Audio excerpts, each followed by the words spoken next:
ہر کوئی اپنے صوبے کو اس کی صوبائیت کو بھڑکا رہا ہے، کوئی سندھی نیشنلزم کو، کوئی بلوچ نیشنلزم کو، کوئی پنجابی نیشنلزم کو، کوئی پختونستان بنانے کی بات کر رہا ہے، کشمیری ہر چھوٹی سی بات پہ دھمکی دینے پہ آئے ہوئے ہیں کہ ہم انڈیا بھارت سے مل جائیں گے، پاکستان سے الگ ہو جائیں گے۔ گلگت بلتستان والے ہر وقت پاکستان کو بلیک میل کرنے میں وہاں گروپس لگے ہوئے ہیں کہ ہمیں وسائل دو ورنہ ہم بھارت سے مل جائیں گے۔ اللہ نہ کرے کہ اس کے اوپر اگر بھارتی مشرق ہندو اور مودی اور یہ ہندوتوا فوج اس پر قابض ہو جائے اس کے کچھ علاقوں پہ، یا جہنم کے کتے خوارج قابض ہو جائے اس کے اوپر، لوگوں کو مزہ آ جائے گا۔ ایسا نہ ہو ملک کے بڑے بڑے حصوں پر بھارتی فوج قابض ہو جائے اور ہم کو ایک مرتبہ پھر اپنی آزادی کے لیے ایک خونریز جنگ لڑنی پڑے۔ بہت سارے لوگ مجھ سے یہ سوال کرتے ہیں کہ آپ کے خیال میں آج پاکستان کو سب سے بڑا خطرہ کون سا ہے؟ کیا انڈیا ہمارے لیے سب سے بڑا خطرہ ہے؟ کیا جہنم کے کتے خوارج ہمارے لیے سب سے بڑا خطرہ ہے؟ کیا پاکستان کی کمزور معیشت ہمارے لیے سب سے بڑا خطرہ ہے؟ کیا ہماری قیادت کا نہ ہونا اور ایک سیاسی انارکی جو ملک میں ہے وہ ہمارے لیے سب سے بڑا خطرہ ہے؟ ان میں سے کوئی بھی چیز پاکستان کے لیے خطرہ نہیں ہے۔ خطرات ہیں لیکن یہ سائیڈ ایفیکٹس ہیں، اصل خطرہ یہ نہیں ہے۔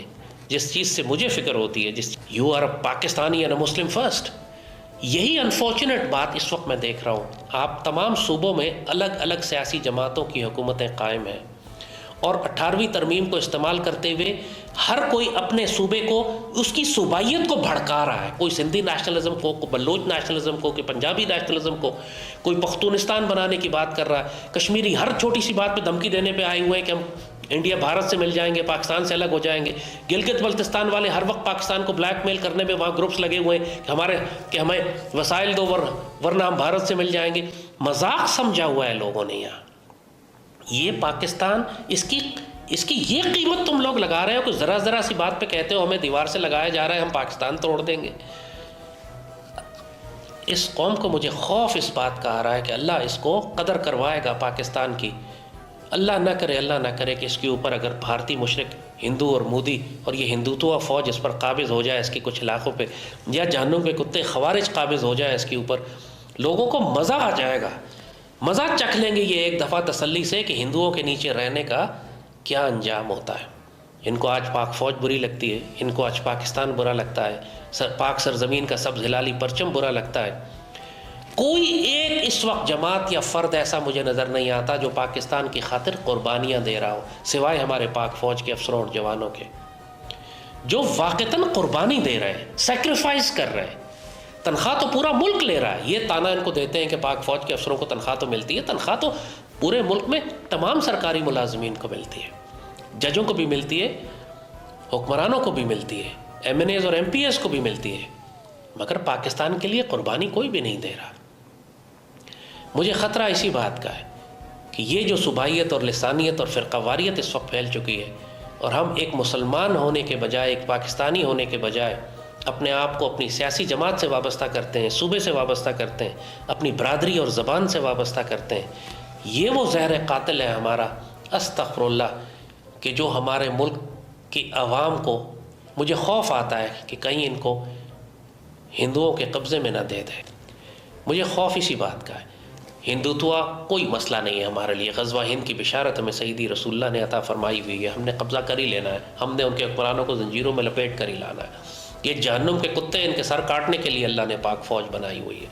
ہماری معیشت کوئی مسئلہ نہیں ہے، یہ مس مینجڈ معیشت ہے، یہ نہیں ہے کہ ہمارے پاس وسائل نہیں ہیں، اللہ نے ہمیں خزانے دیے ہوئے ہیں، صرف اس لیے کہ حکمران کرپٹ ہیں، چور ہیں، مس مینجڈ ہیں، کرپشن ہے، اس وجہ سے لگتا ہے کہ پاکستان کی معیشت خراب ہے۔ ہم دنیا کا امیر ترین ملک ہے اللہ کے فضل سے، کون سا خزانہ ہے جو اللہ نے ہمیں نہیں دیا ہوا؟ یہ چیزیں ہماری مسئلہ نہیں ہے۔ جیسے میں نے کہا، مجھے مسئلہ صرف اس بات کا ہے کہ یہ قوم اپنا نظریہ گم کر بیٹھی ہے، اور جب یہ ہوتا ہے تو پھر اللہ اس کو خانہ جنگی میں مبتلا کر دیتا ہے، جیسے مشرقی پاکستان میں خانہ جنگی ہوئی، اور پھر اس کے نتیجے میں دشمن باہر سے داخل ہو جاتا ہے۔ آج ہمارے مشرق میں ہندو مشرق ہیں اور مغرب میں جہنم کے کتے خوارج، اور دونوں ہی اس بات کا انتظار کر رہے ہیں کہ ملک میں خانہ جنگی ہو تو ہم ملک پر قبضہ کرنے شروع کر دیں۔ بڑے بڑے علاقوں پر یہ پہلے ہی نظریں جمائے بیٹھے ہیں، کوئی کہتا ہے کہ ہم کشمیر لے لیں گے تو گلگت بلتستان لے لیں گے، تو پاکستان سندھ پہ قبضہ کر لیں گے، وہ کہتے ہیں ہم خیبر کے علاقوں پر قبضہ کر لیں گے، اور اٹک تک کا علاقہ ہمارا ہے اور بلوچستان ہم کاٹ دیں گے۔ آپ ان خطرات کا مقابلہ نہیں کر سکتے اگر ہم ایک مضبوط قوم نہ ہو جس نظریہ پاکستان پر جس کا ایمان نہ ہو، جو اللہ اس کے رسول سے تعلق نہ رکھتی ہو، ہمیں ایک بہت بڑی تحریک کی ضرورت ہے کہ نظریہ پاکستان کو دوبارہ زندہ کریں. ہماری طاقت، ہماری عزت، سب کچھ اسلام میں ہے، نظریہ پاکستان میں. صوبائیت، قومیت، لسانیت، فرقہ واریت سیاسی جماعتوں میں نہیں ہے. یہ وہ تفرقے اور فرقے ہیں جو قوم کو پھاڑ کر تباہ و برباد کر دیتے ہیں. اگر ہماری قوم نے یہ نہ سمجھا پھر بہت ذلیل ہوگی، بڑی مار کھائے گی. اس پاکستان کو تو انشاءاللہ اللہ قائم رکھے گا ہی، لیکن اس کی بہت بڑی آبادی ماری جائے گی یا ذلیل کر دی جائے گی دشمنوں، مشرکوں اور خوارج کے ہاتھوں. یہ خطرہ مجھے زیادہ ہے. جنگ کی ہمیں پرابلم نہیں ہے، اللہ کے فضل سے غزوہ ہند ہو یا مشرک ہو، ان کے تو ہم دانت توڑ کے فارغ کر دیں گے. اور معیشت اللہ نے ہمیں خزانے اتنے دیے، ہم ٹھیک سے مینیج کریں، 4 دن میں ہماری معیشت ٹھیک ہو جائے گی. جب اللہ چاہے گا ہمیں ایک بہتر اور خیر کی قیادت عطا فرما دے گا. ہم دعا کرتے ہیں کہ مالک ہمیں ڈنڈے والی سرکار عطا فرما دے. بزرگوں نے بشارت و خوشخبری اس کی یہی دی ہے کہ ایک ڈنڈے والی سرکار آئے گی جو بات کم کرے گی، گولی پہلے مارے گی. اتنی سختی کرے گی ان مشرکوں پہ اور دشمنوں پہ اور غداروں پہ اور خائن لوگوں پہ، چوروں پہ اور ڈاکوؤں پہ اور قاتلوں پہ اور خوارج پہ کہ ان کو زمین میں گھسیڑ دے گی. اس قسم کی قیادت جب اللہ ہمیں عطا کر دے گا، سب خیر ہو جائے گی، سارے معاملات راتوں رات ٹھیک ہو جائیں گے. لیکن ہمارے لیے ضرور ہے کہ وَاعْتَصِمُوا بِحَبْلِ اللَّهِ جَمِيعًا وَلَا تَفَرَّقُوا، کہ سیدی رسول اللہ کو مضبوطی سے تھام کے رکھو اور آپس میں تفرقہ نہ ڈالو. اگر تفرقہ ڈالو گے پھر تمہاری ہوا اکھڑ جائے گی، پھر تمہیں شکست ہوگی، پھر تمہیں ذلت ہوگی اور اللہ تم پہ بدترین دشمن مسلط کر دے گا. مجھے خوف اسی بات کا ہے اور کسی بات کا خوف نہیں. انشاءاللہ اللہ خیر کرے گا، جب چاہے گا ہمیں ڈنڈے والی سرکار عطا کر دے گا. ہم نے آپ کو ایوب خان کے دور کے بارے میں بتایا تھا کہ کس طرح اس نے پاکستان کی تعمیر کی. جو حیرت انگیز 5 ایئر پلان بنائے وہ اتنے شاندار تھے کہ ساؤتھ کوریا اور چائنا ان پلانز کو لے کر گیا اور پورے ملک کی انڈسٹریل ڈیولپمنٹ ہو رہی تھی. کیا یہ یقین کرنے والی بات ہے کہ یہ ساری ترقی اور وہ ڈیمز بنانا اور وہ نہریں بنانا اور وہ سارے پورے ملک کو ایک حیرت انگیز رفتار سے ترقی کی جانب لے کے جانا، یہ کام وہ صرف مغربی پاکستان میں کر رہا تھا اور مشرقی پاکستان میں نہیں کر رہا تھا؟ ظاہر ہے کہ ناممکن بات ہے. یہ بھی اسی پروپیگنڈا اور ڈس انفارمیشن اور جھوٹ کا نتیجہ ہے کہ جو لوگ آج یہ سمجھتے ہیں کہ وہ بنگالی اس لیے الگ ہو گئے کہ ان کو احساس محرومی تھا. کچھ باتیں آپ کو ذرا بیک گراؤنڈ کے حوالے سے بتائیں. 1943-42 میں پاکستان بننے سے 3-4 سال پہلے بنگال میں اتنا بڑا قحط آیا کہ 30 لاکھ بنگالی بھوک سے مر گئے. یہ غربت کا عالم تھا وہاں، یہ وہاں ذلت تھی، یہ وہاں رسوائی تھی، یہ وہاں تباہی و بربادی تھی. 30 لاکھ بنگالی پاکستان بننے سے کچھ عرصہ پہلے بھوک سے مر گئے. انگریزوں نے، آپ کو یاد ہوگا، سب سے پہلے انڈیا کے جس صوبے پر قبضہ کیا تھا وہ بنگال تھا. نواب سراج الدولہ والا نواب سراج الدولہ بنگال کے نواب تھے، اور اس وقت سے ہی انگریزوں نے بنگال کو لوٹنا شروع کر دیا تھا.